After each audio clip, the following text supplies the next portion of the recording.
Enough of that. Enough of that. Question 141, who appoints the officers of the militia? And the answer is the state, the states, the state government, or somehow the state makes provisions, however they want to do it.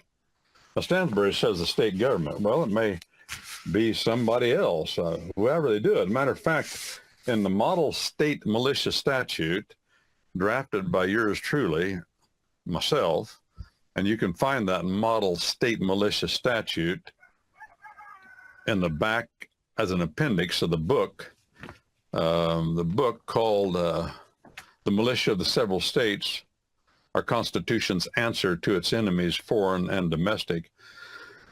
You can find the statute back there, the model state militia statute. By the way, you can get that book at commonlawyer.com. You can procure it at commonlawyer.com, www.commonlawyer.com, maybe at Amazon. I mean, I find my books on all sorts of platforms being sold or resold. I found it, Miss Francine, and I've found it more than once, the book Excellence of the Common Law, being sold for over $1,300 in England, a platform in England, $1,300. And I think we're just charging what, whatever it is, $80 or 40, I don't know what it is. It's 80. It's not 80. Yeah, it's not $1,300. And of course, what we want to do is just have enough money to keep printing books, and it costs a lot of money to print books. And who appoints the officers of the militia? Not the general government in Washington, D.C. Had a president that tried that once. President of the United States, otherwise a nice guy. Before the horrible war between the northern and the southern tiers of the states, the future president of the Confederacy lived in Mississippi. And the President of the United States offered him a high-ranking position in the militia of the state of Mississippi.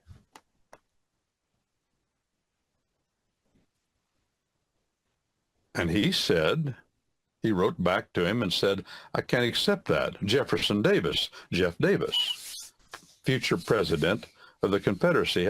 He said, I can't accept your commission as an officer of my state militia.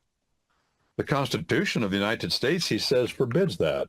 The Constitution of the United States says that somehow here in our own state, we choose our officers of the state militia.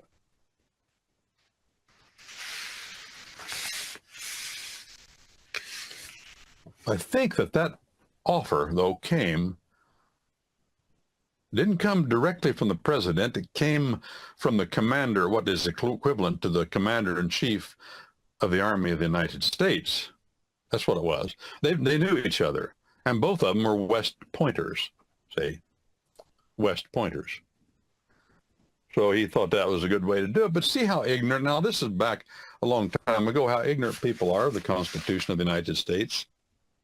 Maybe he wasn't ignorant. Maybe he just wanted to do it and exert all the influence and power he could in case they ever called out the militia of the state of Mississippi. He wanted Jeff Davis to be in charge of it. So he would have a man he knew he could command and trust. Well, as nice as an idea that is, that's against the Constitution of the United States. Why? Because it's against our common law. Because at common law, the militiamen officers are appointed locally within the states. And if you read the model state militia statute, the one in the back of the book, about the 4 militia clauses that you can get. You can get this book at commonlawyer.com. I strongly encourage you to do this. Get a copy or several copies and send them to your state legislators and your governors. Time is ripe, friends, to reestablish the power back at the states. DJ Trump seems to be friendly to that idea. Let's do something about it. Let's do something about it. Now's the time to strike. You know, when you're at battle, when you're in war, and we're always in war, if you don't understand that, you need to readjust your thinking. The Bible teaches that we are at war with the evil empire. And at war, especially, I say, in battle, let's put it that way. The whole idea of battle is to maneuver and wait until you think you see a weak point. And then take all the force you can muster and all at once drive it home there like a driven nail and try to punch through. That's warfare. Every battle is won that way, essentially. That's the ultimate idea, with many different tactics of how to do it. But that's the ultimate idea. That was the Battle of the Bulge. That was the whole idea of Germany, and they almost got the job done. We almost lost it at that point. But that's the whole idea, overall, of strategy of how to fight a battle. That's the whole idea of how to fight a battle in trial. You're looking for that weak point, and once you find it, exploit it for all you're worth, and if you don't, you'll lose. Isn't that what boxing is about? Any competitive sport is about finding the weak point and exploiting it for all you're worth. When I was a boy, back in my neck of the woods, basketball was a big deal. Real big deal. Well, Larry Bird didn't come from, he played ball at Terre Haute in college. He didn't come from there for nothing. I mean, where he come from, it was a big deal. When I was in high school, people used to go to basketball games and they'd wear coats and ties. The ladies wear nice dresses. It was a big deal. Well, we went down to play basketball at town right on the Wabash River. We played football there and in the bottoms, not on the high side, but on the low side. One of the first settlements in that area. An old town. And the football field was nothing but sand because it was in the Wabash River bottom on the low side. Sand, it was nothing but sand. It was a sandbar where they had this football field in this little town, and every once in a while there'd be a tuft of grass sticking up someplace. You know, when you're playing football on sand, I'm talking about high school tackle kind of football, got all that equipment on. Sand can get into a lot of places that it doesn't get out of unless you take all that equipment off, if you get my drift. I played football on that field, and here's what happened. Two things happened at Palestine. One, basketball, and the other football. I'm going to tell you both of them. I've never put this together, that they both happened at the same place, and it's all about exploiting weakness in battle. That's what we should do as Christian folk. The first one was basketball, and the coach said to me, he said, Brent, Earl Berkebile, Earl was on our team. I'd known Earl since we were little boys. His mother and father both had identical twins, and those two identical twins married identical twins. So Earl, genetically speaking, and his cousin went off to ag school and did the studies in genetics and figured this out and said, all of the children born of those two marriages, all of them were the same as brothers and sisters, not first cousins, because identical twins married identical twins. One set of identical twins, the girls, they were from Bone Gap. There's another old settlement, too. I used to live down there. That's on the Wabash River as well. But the other, the Berkebiles, oh, what a name, Berkebile.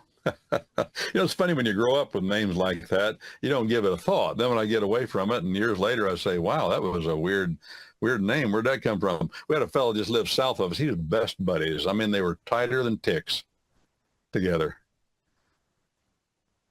With my granddad. His name was Chicky Don. Chicky Don. And his first name was Donald. Donald Chicky Don. He lived exactly 3/4 south of us across the field. 3/4 of a mile south of us across the field.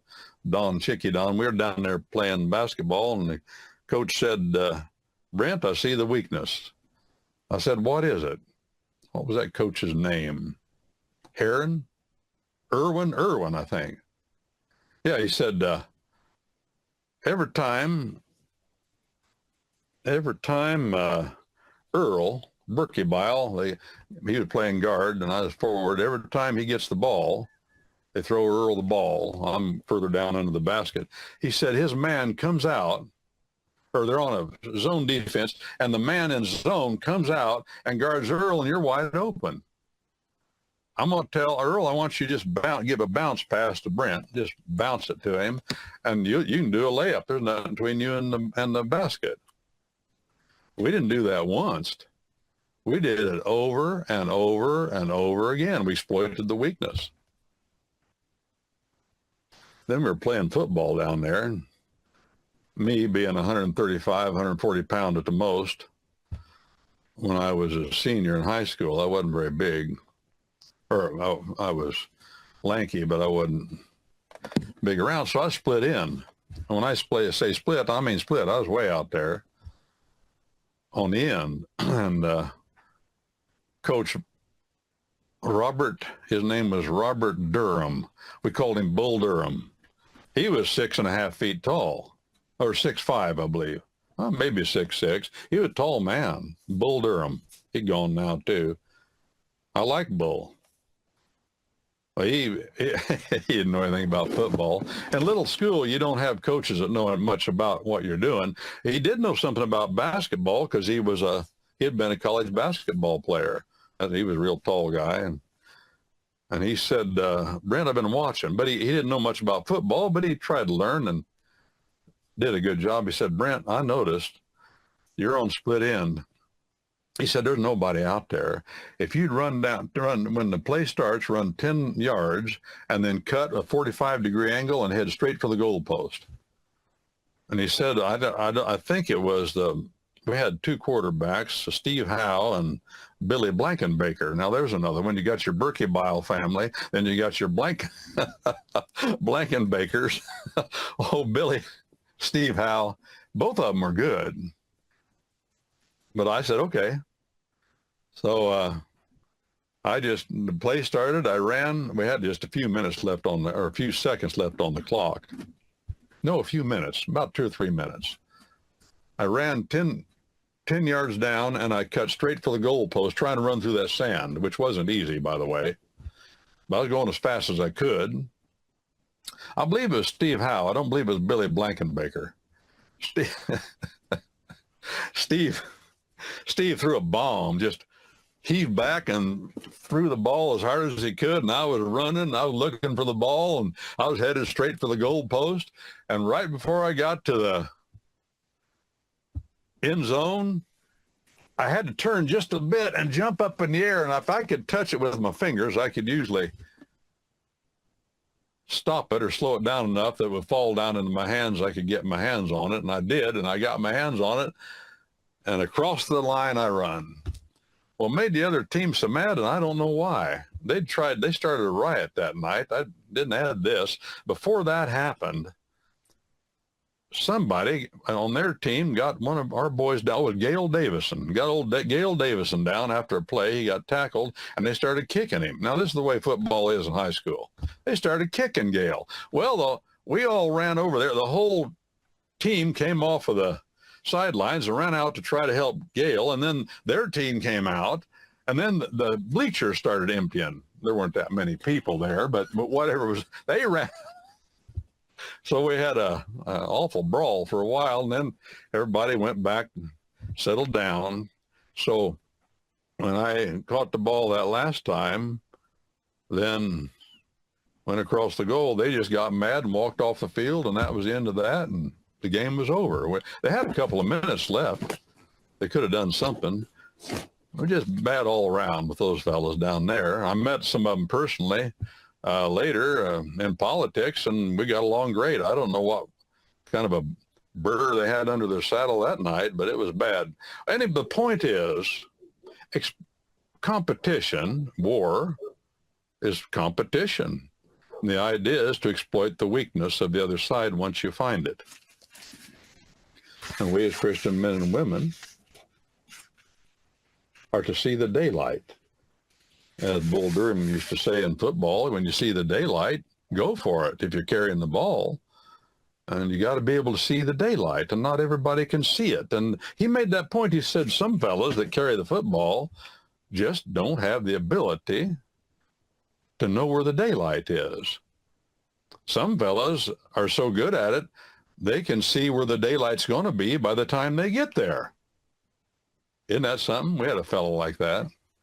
What was his name? It's kind of a long name, too. Vanna Man, I believe it was his name. I'd say it right. His dad worked for Marathon Pipeline Company and worked at that big tank farm I told you about. One time, the largest above-ground oil reserve in the world. He worked over there. Well, they're from Wyoming. I believe he's back in Wyoming now, because Marathon Oil had a lot of production, still has a lot of production around Casper, Wyoming. Well, that's 141. State governments appoint the officers of the militia. Now, in the model state militia statute, I have it so that the governor appoints the commander of the state militia, and then he appoints a commander to the separate sections of the state militia geographically in the state, and then the militiamen themselves appoint their own petty officers and their own officers by choice. Their own officers and petty officers by choice.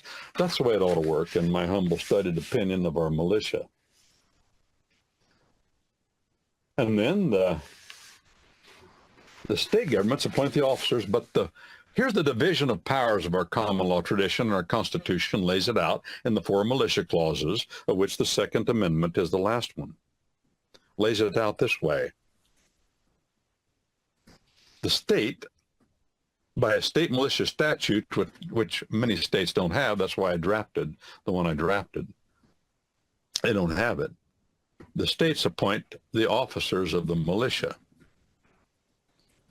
Well, then who decides what kind of weapon and ammunition they're to have and what kind of training? Well, our Constitution of the United States says that Congress provides the rules, the legislation, and the code of discipline for the militia of every state.